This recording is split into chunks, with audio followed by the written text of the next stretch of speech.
everyone. On behalf of the Wallace Stegner Center and the University of Utah S.J. Quinney College of Law to today's Stegner Center Green Bag. I'm Nedra Chandler. I'm the Associate Director of the Stegner Center's Environmental Dispute Resolution Program. Our purpose at the EDR program is to nurture collaboration on important environment, natural resource, and public policy issues where it's right to do so. EDR also stands for Extra Dialogue Required, and we're going to have some dialogue today. And I wanted to say we really are so sorry that we can't be together up in our 6th floor law school sunny room together, mingling like we usually are. But we're so glad to be here with you virtually and on the ground here in Utah.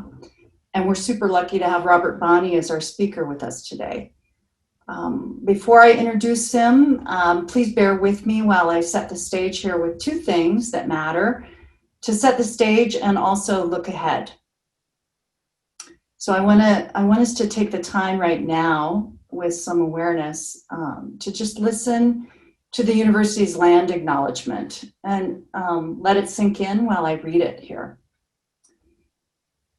We acknowledge together that this land we're broadcasting from is named for the Ute tribe and is the traditional and ancestral homeland of the Shoshone, Paiute, Goshute, and Ute tribes. The University of Utah recognizes and respects the enduring relationship that exists between many indigenous peoples and their traditional homelands. We respect the sovereign relationship between tribes, states, and the federal government.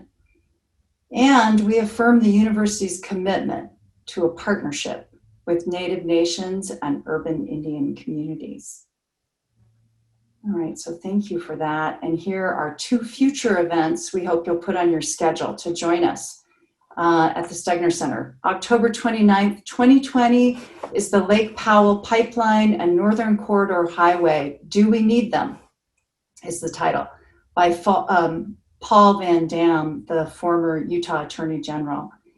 And then on November 11th, we've got the Stegner Center 16th Annual Young Scholar Lecture.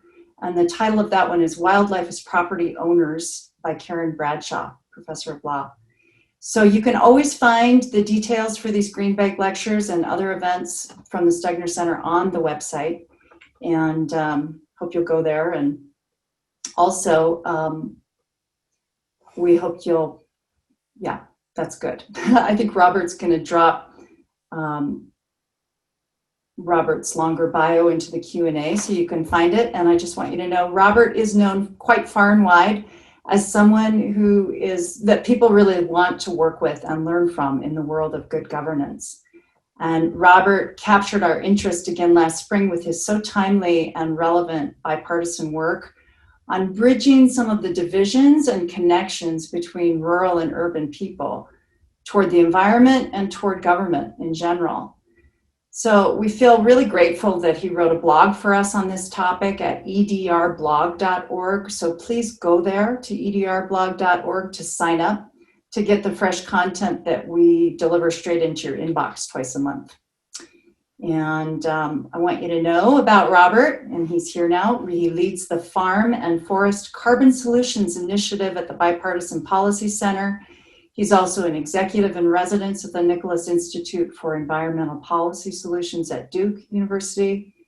And during the Obama administration, Robert was Undersecretary for Natural Resources and Environment at the USDA and a senior advisor to Secretary Tom Vilsack. He lives on a horse farm with his wife, Julie, and his daughter, Lily, in Loudoun County, Virginia. All right, so that you know what to expect here. As we go forth, you can put some questions in the Q&A box. So at the bottom of your screen is Q&A. We've got over 100 folks on the call. When Robert says he's done with his talk, we'll spend some time, probably at least by 1 o'clock. We will end right at 1:15. We might start with Q&A sooner. We'll see how we feel. And but when you see a question in the Q&A, Crystal told me this, if you like a question, you can hit the thumbs up icon. If you look in there, there's a thumbs up icon, and that will bump it up to the top of the queue so we can see it better. Okay, so let's get started. Excellent. Well, thank you. It's good to be with all of you today. I'm going to put up my slides so you all can see it. And this is work that came out of my time spent at Duke, but I've worked in rural constituencies my entire career, so it's something I've been interested in for 20 plus years in conservation. And when I was at USDA, one of the things I particularly found on a lot of issues was different perspectives from different constituency groups, and in particular, differences across the urban-rural divide. And I got increasingly interested in that while I was at USDA. And when I went to Duke, I said to Duke, I'd love to work on these issues and do some research around them. And so what I'm going to do today is give you the results of that research, and one to just is there an urban-rural divide, and if so, what is it, and what can we learn from it, and how can we be more thoughtful and effective on issues related to the environment and climate change. So that's what I'm going to talk about today. But I want to start off with just answering the question why rural actually matters. And of course, we're in the midst of an election right now, and we know when we look at maps of the way folks vote, we see an increasingly stark divide across urban and rural parts of the country. And so, if we want to be responsive to where rural parts of the country are on these issues, it's important to understand what rural voters actually think. If you care about the environment, you care about conservation, you got to care about land. And of course, most of our land is rural. And rural folks have a lot to do with how that land is managed. Somewhere in the neighborhood of 70% of the land in the U.S., if you exclude Alaska, is in private ownership. And those rural landowners matter.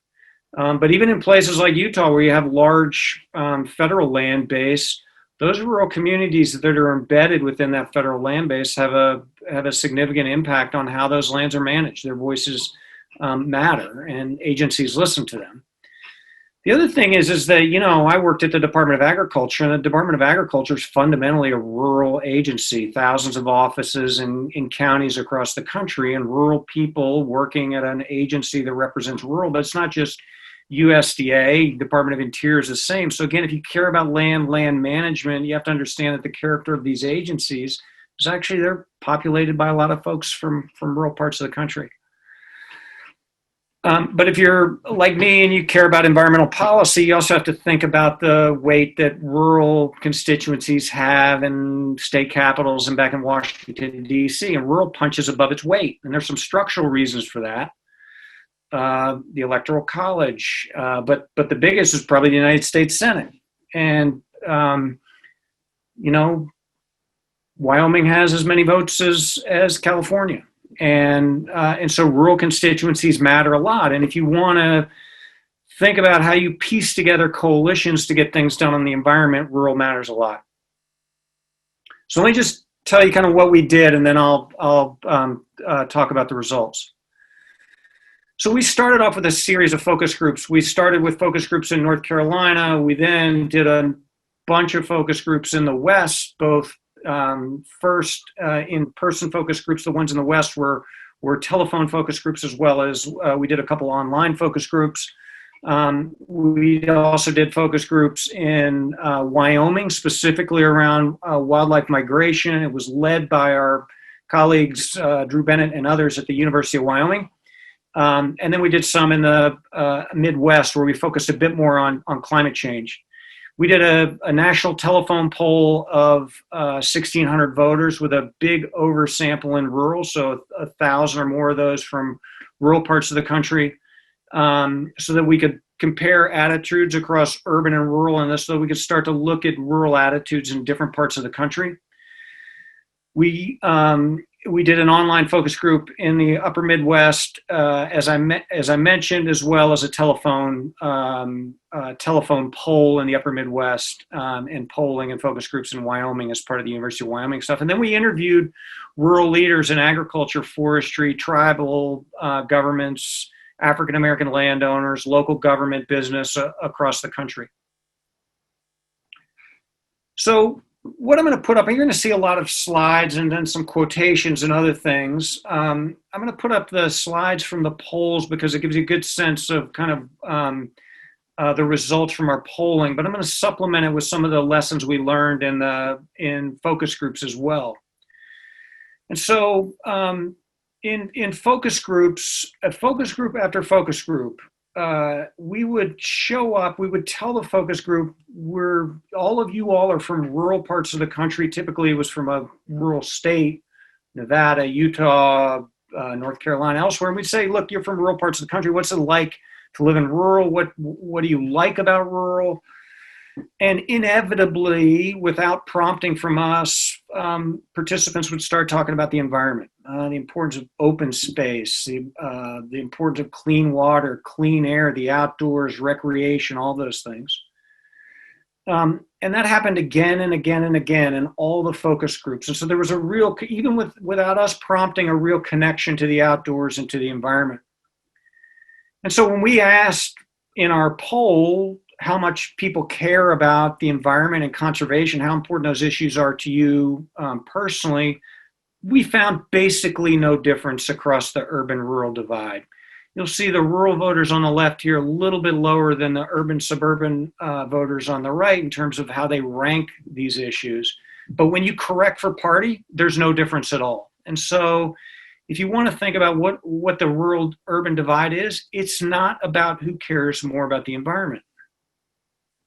It's also not driven by economic concerns. So particularly folks in the West might think, issues like the spotted owl or oil and gas issues on public lands or other kind of conflicts around the environment and the economy probably are going to mean that rural voters, maybe they care about the environment, but they recognize their economic trade-offs. We didn't find that at all. When we asked in our poll whether we should give preference to protection of the environment versus economic growth, overwhelmingly people choose protecting the environment, even if it means sacrificing economic growth. And that's true across party, true across urban-rural divide. And in fact, particularly in focus groups in the West, there was a strong sense that the Western economy, the rural economy, is tied to a clean environment. So you hear people talk about the importance of productive soils for agriculture, healthy forests, the recreational economy. And so there's a real sense that the two things are tied together. They're not in conflict with each other. And again, that comes through focus groups, interviews with rural leaders, and the polling data as you see here.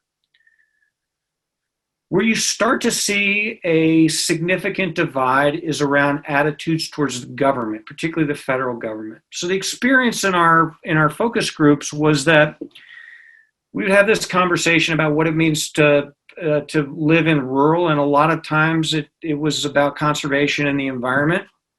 And then we would start to turn to policy. The minute you start to turn to policy in the focus group after focus group, you feel folks start to tap on the brake. Start to be a sense that maybe not crazy about environmental policy. And so you see across party that there is a difference in how rural voters view government oversight on the environment and conservation issues. And again, this is not just because they're more Republicans who, a party of small government, right? It's not just because there are more Republicans in rural. It's rural Democrats behave differently than urban and suburban Democrats, likewise Republicans and independents. And if you look across different demographic groups, you see some interesting patterns here as well. So if you pick demographic groups that you think might be more environmentally inclined, you see the same pattern. So young voters, again, you see rural voters behaving differently with respect to their comfort level about government oversight relative to the same voters in urban and suburban. Same for voters with postgraduate educations. Voters who in the polls say that they value that the environment's very important, those voters in rural behave differently or respond to the question about their preferred level of government oversight differently than their urban and suburban counterparts. So take something like the Clean Water Act. So when I was at the Department of Agriculture, we were involved with EPA on the rewrite of the Clean Water Act's definition of waters of the U.S., which has been a controversy for 40 plus years.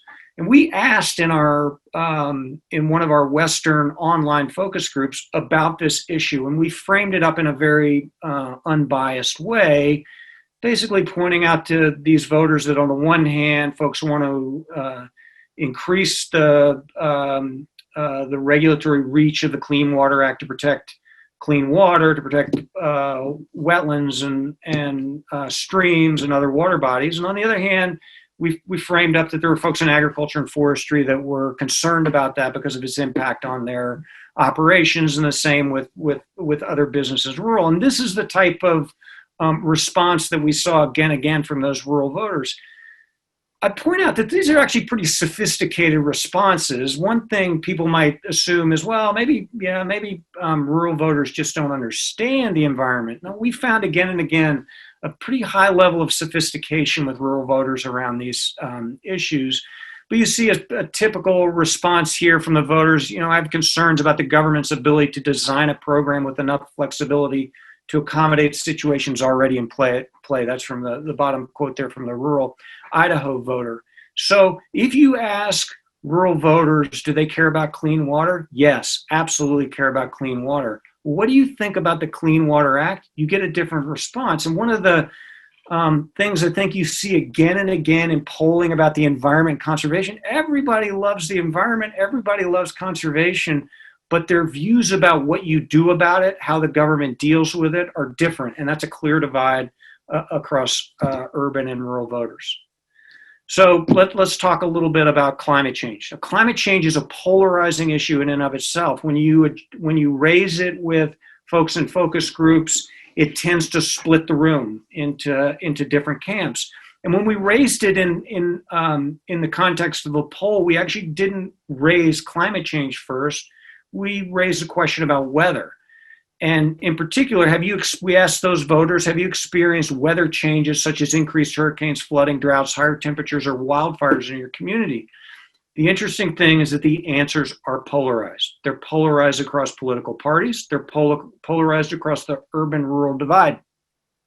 And so you say, wait a minute, you're just asking about the weather. How can the weather be polarized? Voters know what you're asking about. You're asking about climate change.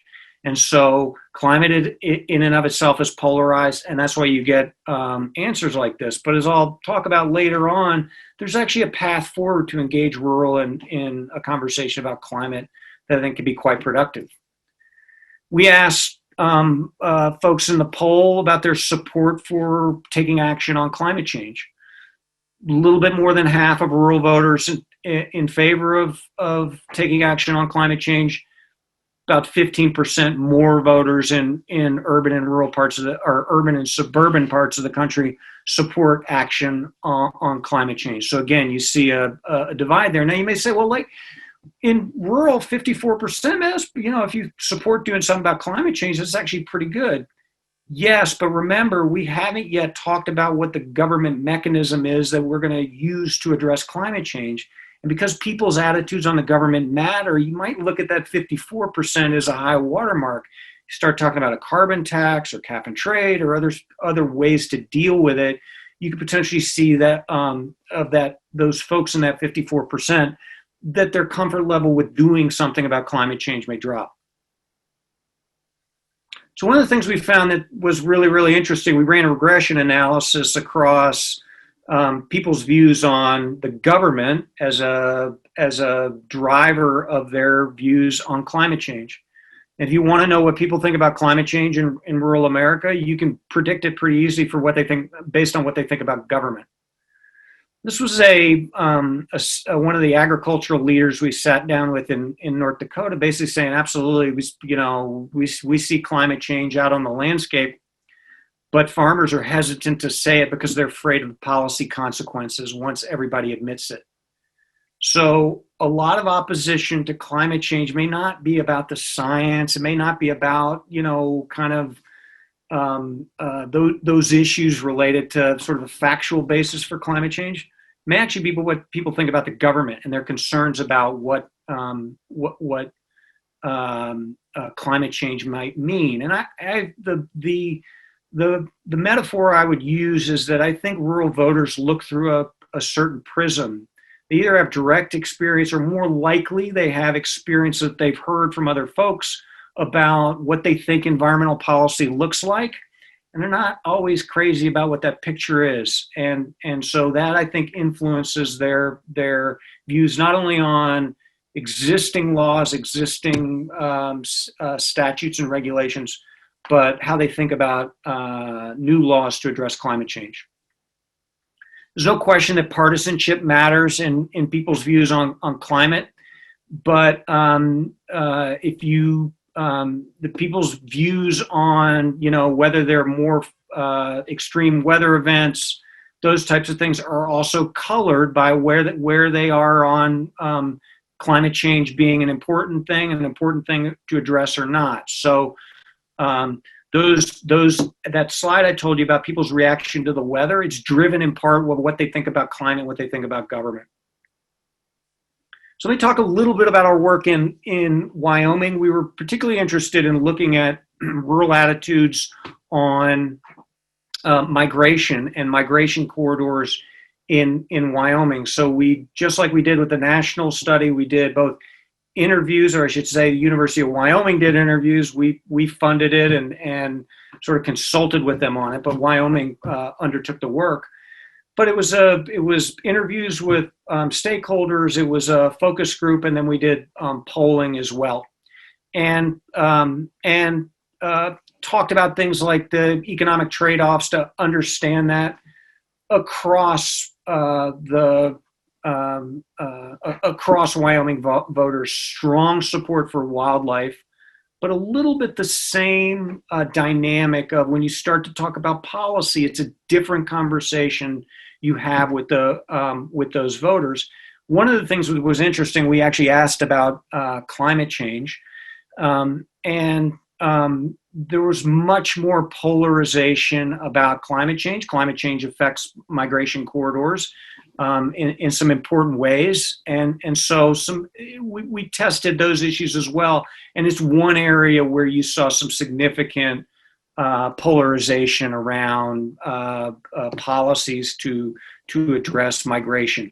Folks were very interested in policies to deal with whether it's building overpasses and transportation, or working with ranchers to address habitat and barriers to migration. Start to talk about climate change and things get more polarized. We were interested, let me take a step back now, go to the kind of the broader work here. We're very interested in who rural voters trust on environmental issues. Where do they get their information? Who do they trust? And so we asked, which 2 or 3 of these sources would you most trust for information around environment and conservation? We asked this in all the focus groups as well, and it tracked very much the same way. Farmers and ranchers at the top of the list. If you throw in forest landowners, same thing, they're at the top of the list. Interesting, biologists and scientists at universities, doesn't matter where you say local universities or just universities generally, people trust those folks. And so there's some sense, you hear about sort of rejection of elites and those sort of things. We didn't find that. What we did find is there was interest in getting information from scientists, but folks weren't clear on where to find it and how to access it. You'll see, okay, I just got through telling you that people are concerned about the government, and yet the government shows up fairly high in this list. Why is that? Well, this is part, I think, rural voters are actually somewhat sophisticated. I think they're making differentiation between government experts, particularly local Fish and Wildlife Service or Forest Service or other folks, and what they view as kind of government back in Washington, D.C. So I think they're making a differentiation between experts in government and kind of regulatory oversight.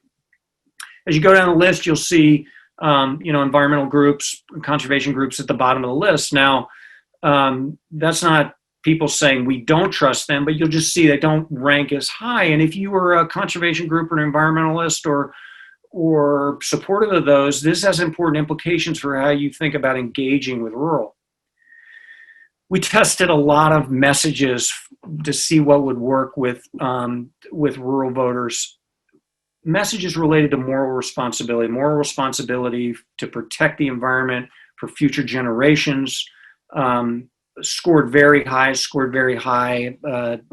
across different parties, political parties. Clean water, also a very strong message. Interesting that there's a stream of kind of concern about large corporations and the need to limit corporations. You see that in parts of rural as well. So maybe it's not just government, maybe it's large institutions.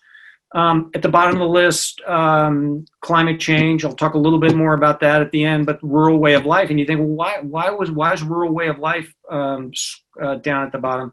I think that's because rural voters don't see government as a way to actually preserve rural ways of life. And I think that's why that's at the bottom. So it's just a partisan breakdown of those different message types. Again, you see differences between Democrats, Independents, and Republicans. Note that the issues related to moral responsibility score well across everybody. But just a little bit more detail on the message stuff I just gave you. And you see the polarization across climate change there as well. At the first, climate change and the rural consequences. Notice the divide between Republicans and Democrats on that. So in our work in the upper Midwest, we actually tested some messages around climate change to see if there were things that work. Is there a path forward? Is there a way to talk about policy, to talk about policy solutions in a way that rural would actually buy into? And we found that yes, indeed. So here's a message about win-win solutions. We have the opportunity to do three things at once to help farmers continue to make a living, improve quality of life, and reduce climate change. These kind of win-win solutions scored very well. And if you'll see, 36% found this message very convincing, 42% somewhat convincing. What that tells you is that there are a lot of rural voters who either are deny that there's climate change happening or just pretty ambivalent about climate change, who are still thinking that this type of an approach or this type of a message actually works for them. We asked, in our upper Midwest poll, we asked half of the respondents, would you support an investment in climate change, in addressing climate change? And about 60% said yes. So that's interesting because it means there are a lot of folks just in that group alone who may be somewhat ambivalent about climate change, but are actually willing to consider an investment. We asked the other half of the poll if they would consider an investment, if they would support an investment in helping farmers address climate change. The responses jumped 20%.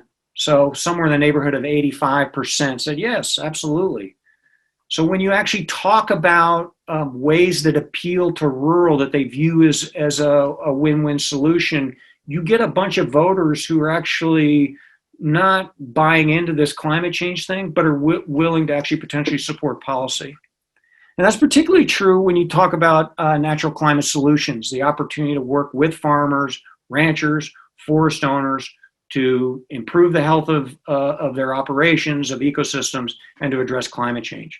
And again, it appeals across voters, many of whom are probably not bought into the science around climate change.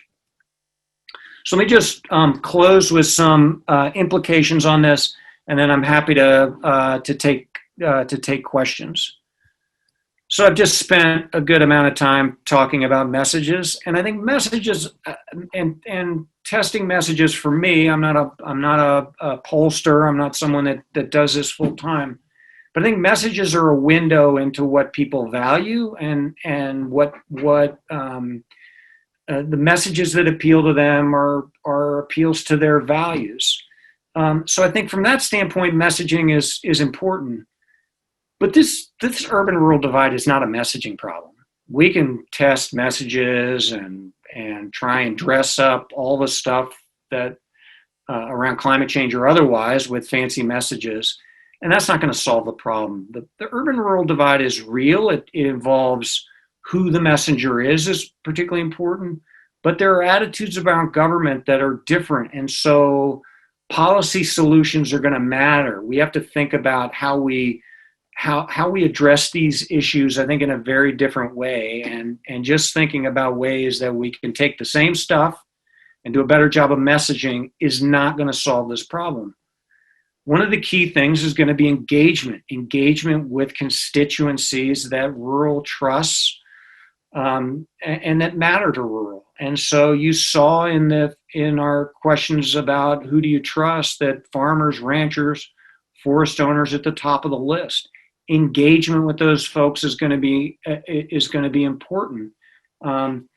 And so, you might design the best policy ever that works for agriculture in a place, but if those agricultural voices don't buy in, that's a challenge. And so engagement matters a lot. And if you look across the West at whether it's federal lands management or conservation issues like the sage grouse, the stuff that is working is more collaborative. It's more localized, and that engagement comes out in I think the research we did. The other thing that I think is important is rethinking policy. I'm not suggesting that there's no place for regulation, there's no place for traditional ways to address environmental issues. There's no question there is. In fact, if you ask rural folks about the need for regulation, they'll say, oh, absolutely, you've got to have regulation. But they're concerned about how it's designed and where it's come from. Where it comes from, there's more interest in locally led or state-led solutions to environmental policy. So we ought to look for ways to how do we build engagement of rural constituencies into policy? Are there other tools we can use, incentives, markets, other things that help us address some of these concerns? Interesting, we asked both urban and suburban voters and rural voters who they thought should be in charge of environmental regulation. Should it be more the federal government or the state government? And even with different rationales, everybody, including the urban and suburban voters, were more comfortable with state government.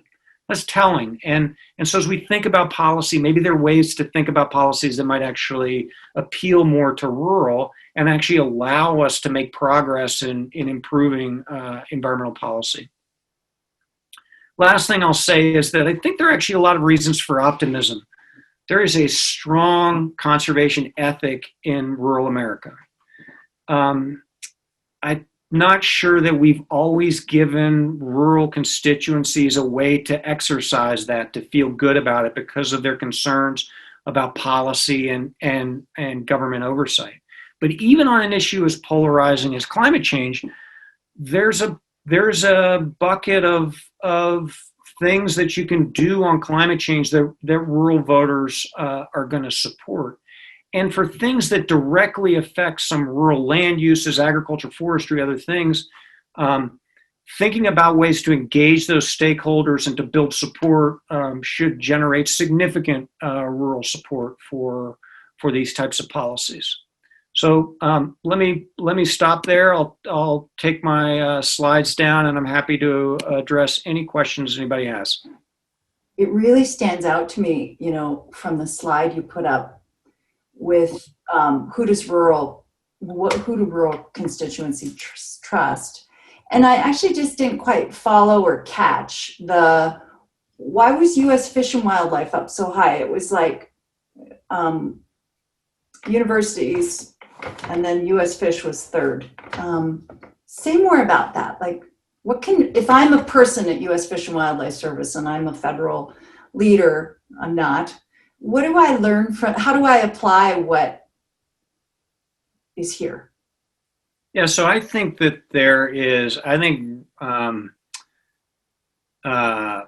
well, let me draw back and give another example. Yeah. Folks are pretty positive on Dr. Fauci these days, right? Yeah. Even conservatives are pretty positive on Dr. Fauci, trusted doctor, expert. And I think there's some of that in play here. I think that there's a recognition that there are a lot of government experts in conservation and the environment and other things. And I think rural voters are making a distinction between those folks and what they view as maybe heavy-handed regulation back in Salt Lake City or Washington, D.C. Mm-hmm. And so I think that that's a distinction that folks are making there, and I think it's why you see those government experts high in that list. Well, is it about relationship, and is that fair? I mean, and proximity? Yeah, I think it in part. Again, it's not that everybody in rural is out on a farm or dealing with natural resource conservation issues a lot.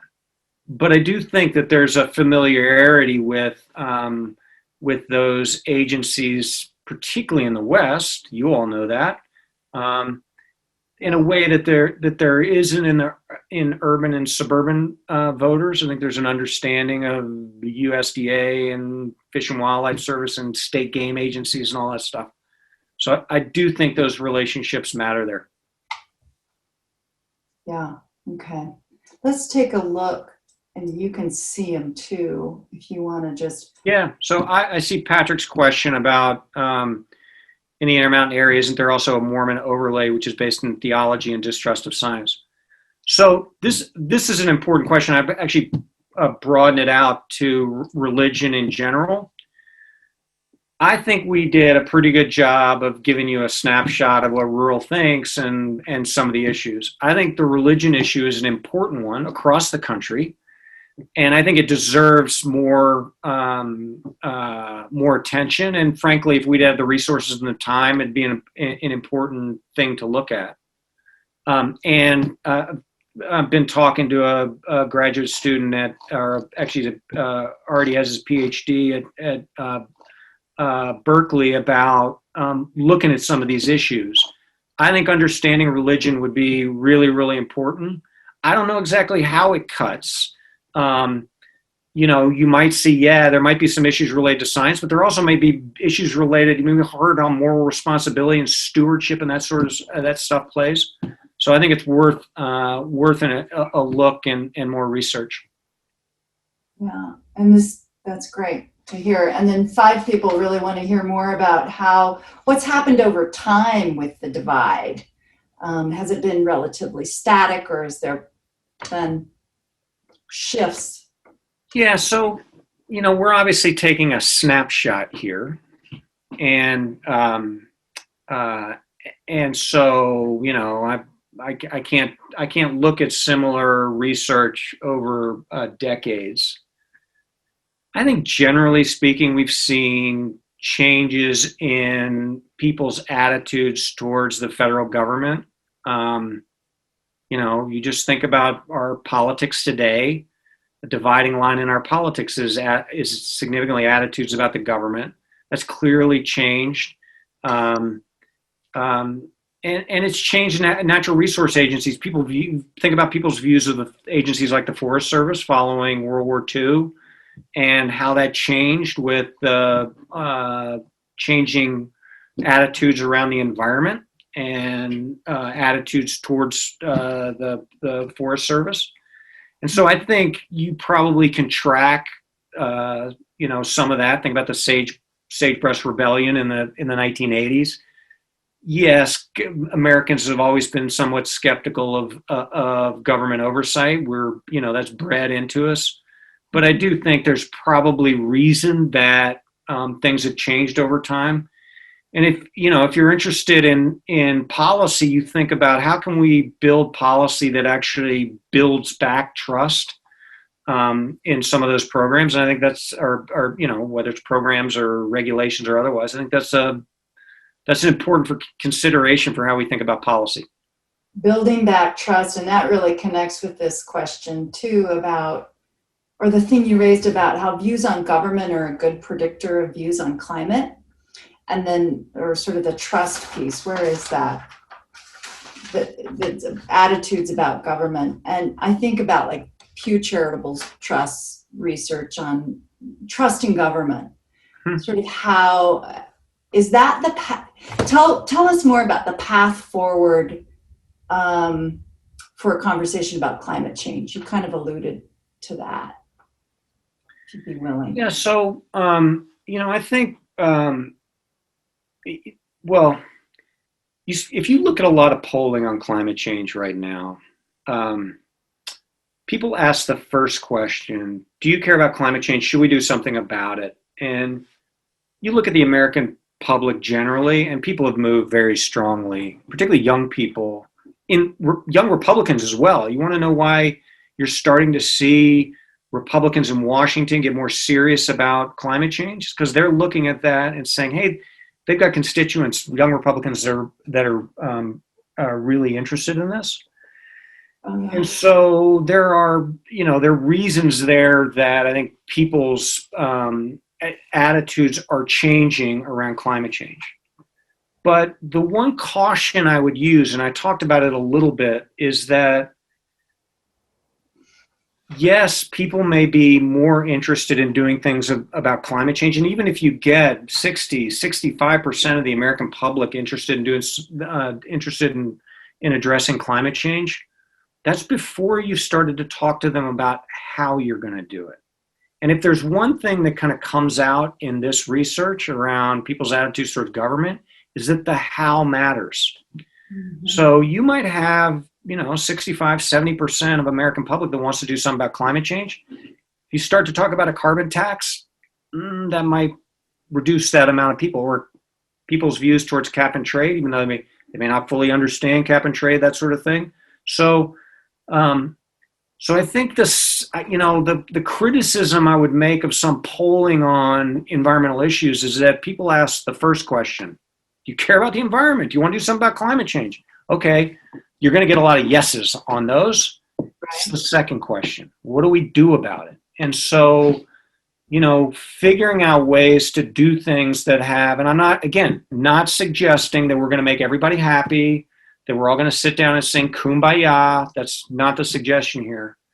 But I do think that there's an important lesson, particularly on issues related to rural land use and those sorts of things, about engagement with these constituencies.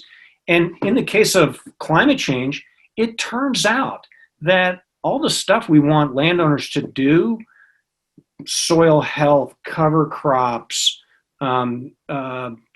livestock methane, improve forest management, reforestation, dealing with forest fires, all this stuff is actually pretty good forestry and agriculture. Like, there's a lot of alignment between climate change and what we want people to do.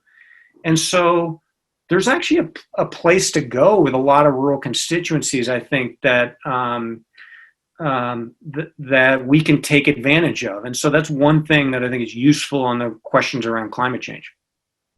Yeah, I'm seeing, this is great, because I see kind of two threads from several questioners. One is about the way they said it, unpack this concept of engagement a little more, if you could talk about that. But before you do that, connected to that was, is there any research you've come across on rural opinions when they've benefited from programs and land easements, conservation stewardship programs, and so on?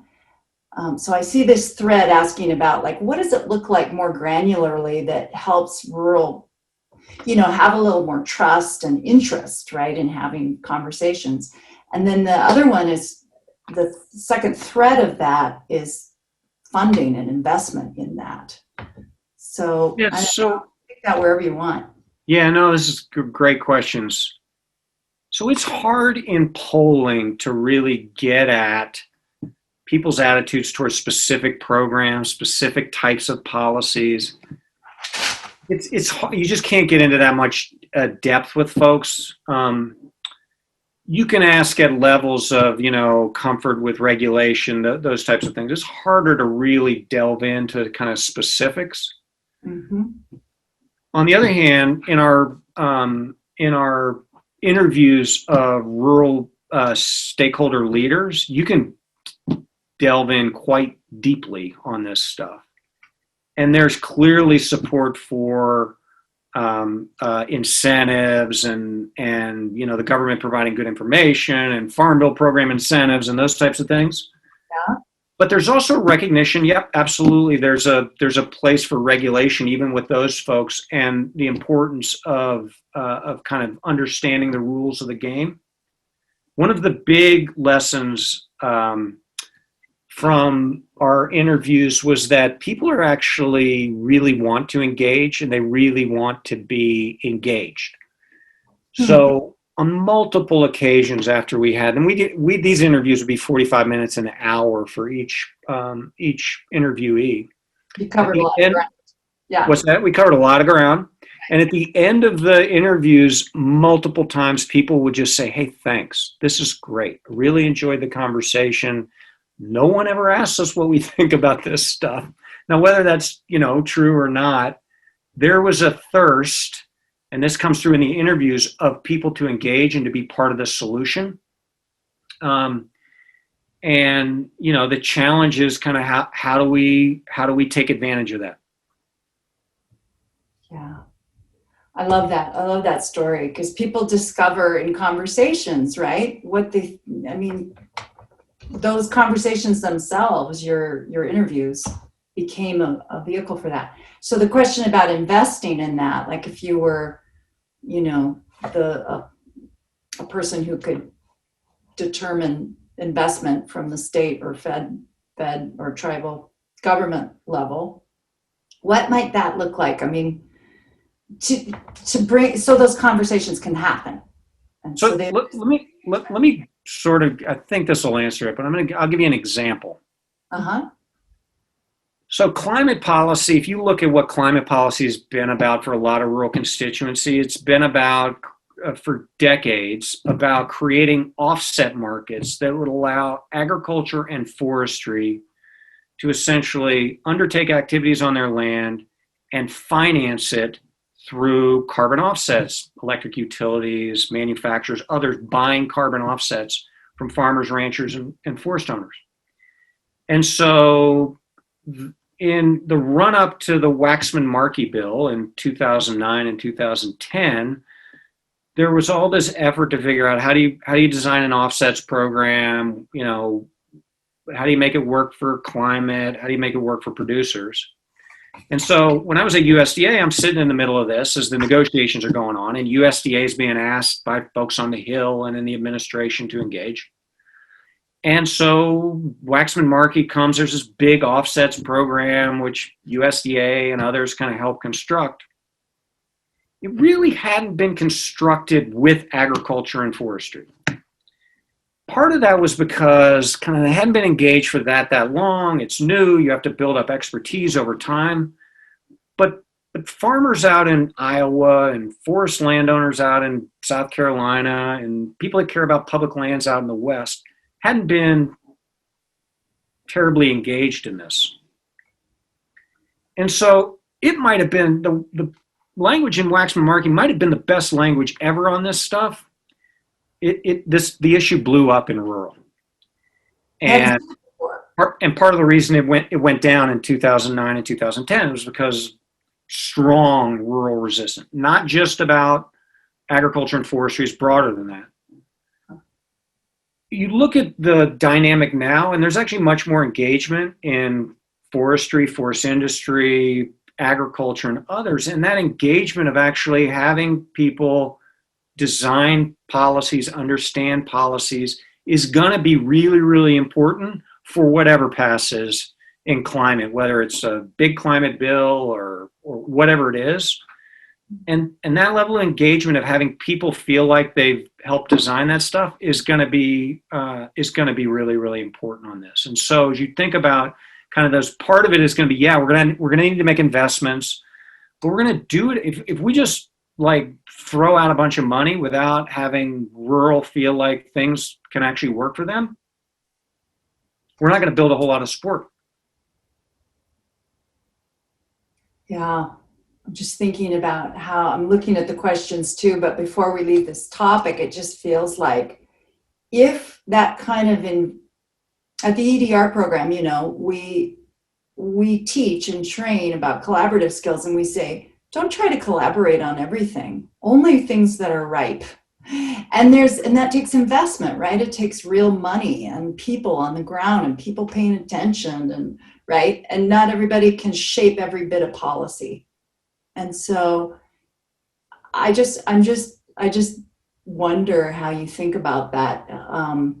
People are going to have to, like with the waters of the US, there was a whole bunch of energy spent on and money on involvement. So what happened there that, with the Clean Water Act, and our John Ruppel has something on, Clean Air Act, but Yep.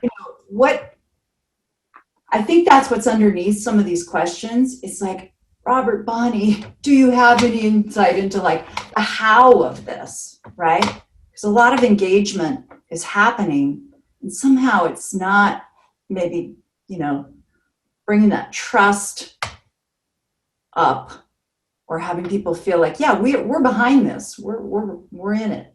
We're doing government. Yeah. So one thing is like, there's a lot of really good work going on in conservation and the environment that is people like really good engagement in a lot of places. This is not a new idea. There's a lot of really good work. I mentioned the sage grouse. Sage grouse, I know it is polarized right now, but the fact of the matter is you had Republican governors, you had Democratic governors, you had an administration do the biggest large landscape scale conservation. And on the private side, we had lines out USDA doors for people trying to enroll in the sage grouse initiative, ranchers, right? And so there's actually, there's a lot of really good work. If you look at the best public lands management these days, these collaboratives in the West, the Forest Restoration Initiative in Arizona, some of the collaboratives in Idaho, there are collaboratives all over the West working about how do we deal with fire. And so this stuff is not new. There's a lot of really good stuff going on. And I think this research is clarifying about that stuff as much as anything. So I don't mean like, this isn't like I have figured out the answer. I've come down from the mountain for you all with the answers. I know. There's a lot of really good work going out there. But like on the Clean Water Act stuff, we've been fighting this fight. This fight started with with the Clean Air Act. It's, I remember this during the first Bush administration, right? Mm-hmm. And so John in his question talks about, Clean Air Act and work with states.